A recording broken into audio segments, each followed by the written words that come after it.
आतापर्यंतच्या माझ्या आयुष्यात माझी देवाकडे एकच तक्रार होती की त्याने मला उंची दिली नाही. ती जर त्याने मला दिली असती तर कदाचित माझे जीवन आता त्यापेक्षाही खूपच वेगळे असते. त्या उंचीचा माझ्याकडून दुरुपयोग झाला असता, म्हणून कदाचित देवाने मला उंची न देण्याची काळजी घेतली असावी. शेवटी प्रत्येक जन्मांसाची एक नाडी देवाच्याच हातात असते.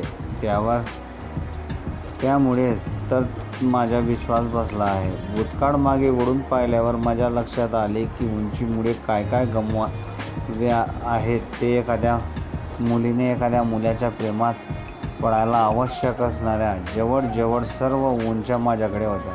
फक्त एकच गोष्ट नव्हती, ती म्हणजे उंची. आतापर्यंतच्या माझ्या अभ्यासाअंतर्गत एक गोष्ट माझ्या लक्षात आली, ती म्हणजे भूतकाळ. मी ज्यांच्या प्रेमात पडलो होतो त्या सर्व तरुणांनी माझ्यापेक्षा उंच असणाऱ्या तरुणांशी विवाह केला होता. माझ्याकडे जर उंची असती तर त्यापैकी एकीच्या नवऱ्याच्या जागी कदाचित मी उभा असतो. आमचे दुर्दैव आणखी काय, देवाने आम्हाला सारंच भरभरून दिलं, त्यात गरिबी दिली नाही, ती फक्त उंची. खिशात पैसे जड झाल्यावर बाजारातून कोणती गोष्ट प्रथम विकत घ्यावीशी वाटली अशी तर ती होती उंची. पण आमच्या दुर्दैवाने ती बाजारात विकत मिळत देखील नाही. सायकल चालवून उंची वाढते असा उपदेश कोणीतरी केला होता, म्हणून मी फार पूर्वी सायकल चालवण्याचा प्रयत्न केला होता. पण त्या प्रयत्नांना फारसा उपयोग झाला नाही, कारण त्यामुळे उंची तर वाढली नाही, पण अंगाची सालच जास्त निघाली. त्यानंतर सायकल चालवणं बंद झालं. ते कायमच. त्यानंतर मोठा घेण्याची ऐपत असतानाही ती विकत घेऊन चालवण्याची हिंमत काही आमच्याने अजून झालेली नाही. बहुसंख्य मुली आपल्यापेक्षा उंचीने जास्त असणाऱ्या मुलांच्या प्रेमात अगदी सहजपणे पडतात, कारण त्यांना प्रेमात पडून लग्न करायचं असतं म्हणून असेल. कदाचित त्यामागील शास्त्रीय कारण शोधण्याच्या मी भानगडीत अजूनही पडलेलो नाही, कारण त्याचा काही उपयोग होईल असं मला वाटत नाही. घरात उंचावर ठेवलेल्या वस्तू स्टूलवर उभं न राहता काढणारा नवरा भारतीय तरुणांना कदाचित हवा असतो. उंच मुली आमच्या उंचीच्या चेष्टा करतात, त्याचे कधीही वाईट वाटत नाही. पण आमच्यापेक्षा उंचीने कमी असणाऱ्या मुली पण आमच्या चेष्टा करतात, त्याचे काय? कधी कधी या उंचीच्या न्यूनगंडातून माझ्या मनात विचार येतो की माझा जन्म जर अशा एखाद्या देशात झाला असता जेथे माणसे म्हणजे पुरुष ठेंगू आणि बायका उंच असतील. आज बाजारात उंच विकत मिळत नसली तरी ती वाढवण्याची बरीच साधने आणि औषधी मोठ्या प्रमाणात उपलब्ध आहेत. त्यांची जाहिरातही भरमसाठ केली जाते. तेव्हा लक्षात येते की जगभरात या उंचीच्या न्यूनगंडाने किती लोक पछाडलेले असतील. याची माझ्या लहानपणी लोक मला सोकड्या म्हणायचे, कारण तेव्हा मी काडीसारखा सडपातळ, अर्थात आजच्या भाषेत झिरो फिगर होतो. मुलगी असतो तर मॉडेलच झालो असतो. पुढे आमचे कुटुंब सधन झाले आणि त्या गोष्टीतील म्हातारीसारखा मी तूप रोटी खाऊन जाडजूड झालो. आता पूर्वीपासून मला सोकड्या बोलण्याची सवय आहे, त्याच्यावर लोक हसतात. लहानपणी उंची बाबतच न्यूनगंड माझ्या मनात नव्हता, कारण त्यावेळी माझ्या जीवाला जीव देणाऱ्या माझ्या बऱ्याच मैत्रिणी होत्या. त्यासारख्या माझ्या मागे पुढे घुटमटायच्या, कारण शारीरिक उंची वगळता इतर कोणत्याच उंचीत त्या माझी बरोबरी करू शकत नव्हत्या. उंचीबाबत माझ्या मनात खऱ्या अर्थाने न्यूनगंड तेव्हा निर्माण झाला जेव्हा माझी उंची न पाहता माझ्या प्रेमात पडलेल्या माझ्या प्रेयसीने लग्न माझ्यापेक्षा उंच असणाऱ्या तरुणांसोबत झालं. मी तिच्यासोबत लग्न न करण्याच्या माझ्या शारीरिक उंची व्यतिरिक्त असणाऱ्या इतर उंच्या कारणीभूत होत्या.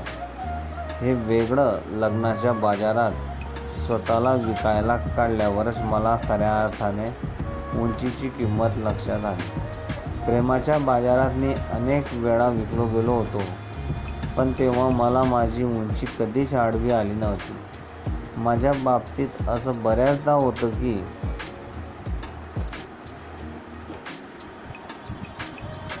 माझ्यापेक्षा उंच असणारी मुलगी माझ्या प्रेमात पडते, पण पाऊल पुढे टाकायला घाबरते. माझ्या उंचीमुळे मला कळत नाही, एखादा मुलगा आपल्यापेक्षा कमी म्हणजे निम्म्या उंचीच्या मुलीच्या प्रेमात पडला तरी चालतो, पण एखादी उंच मुलगी आपल्याकडे एखाद्या उंचीने कमी असणाऱ्या मुलाच्या प्रेमात पडली की लोकांच्या भुवा उंचावतात. लग्न ठरवताना आजही वधू-वरांच्या उंचीला प्रथम प्राधान्य दिले जात आहे. हे चित्र आता तरी कुठेतरी बदलायला हवा. वर वधूपेक्षा किंचित उंचच असावा हा अट्टहास आता समाजाने सोडायला हवा, खास करून तरुणींनी. तसं नाही झालं तर आमच्यासारख्या कमी उंची असणाऱ्यांची लग्न कशी होणार? स्वर्गातून येईलही कदाचित कोणी आमच्याशी लग्न करायला, पण तोपर्यंत आम्ही म्हातारे झालेलो नसलो म्हणजे मिळवली. कमी उंचीच्या न्यूनगंडाने पडलेल्या तरुणांची संख्या आपल्या देशात फार असावी असं मला वाटतं, कारण आपल्या देशात पुरुषांची कमी उंचीवर अख्खा चित्रपट तयार होतो. माझी उंची सोडून मी आता जगात उंचीचा विचार करू लागलो. इतक्या माझ्या उंचीची आता वाढलेली आहे. माझ्या विचारांची उंची इतकी जास्त होती की आता कोणाला दिसत नाही. कित्येक दिवसांच्या विश्रांतीनंतर मी पुन्हा एकदा एक सुंदर तरुणीच्या प्रेमात पडलो. हल्ली विद्रूप मुलींच्या प्रेमात पडण्या इतके मोठं काळीज कोणाकडे नसतं शक्यतो. इतर वेळी मी प्रेमात पडण्यासाठी माझ्यापेक्षा उंचीने कमी असणाऱ्या मुलीच्या शोधात असे, पण यावेळी नवीन प्रयोग करून पाहावा म्हणून मी माझ्यापेक्षा उंचीने जास्त असणाऱ्या मुलीच्या प्रेमात पडलो. मुलगी सर्वगुण संपन्न वगैरे होती, म्हणजे जीन्स आणि टी शर्ट ऐवजी नेहमी सलवार कमीज परिधान करत होती. अधूनमधून प्रवास, रस्त्यात, बाजारात आणि येता जाताना ती माझ्याकडे चोरून पाहत होती. आमची रोजची नजर तिच्या मैत्रिणीच्या लक्षात आली होती, त्यामुळे तिने तिला माझ्यावरून चिडवायलाही सुरुवात केली होती. पण तरीही आमच्या दोघांच्या मध्ये एक अदृश्य भिंत उभी होती.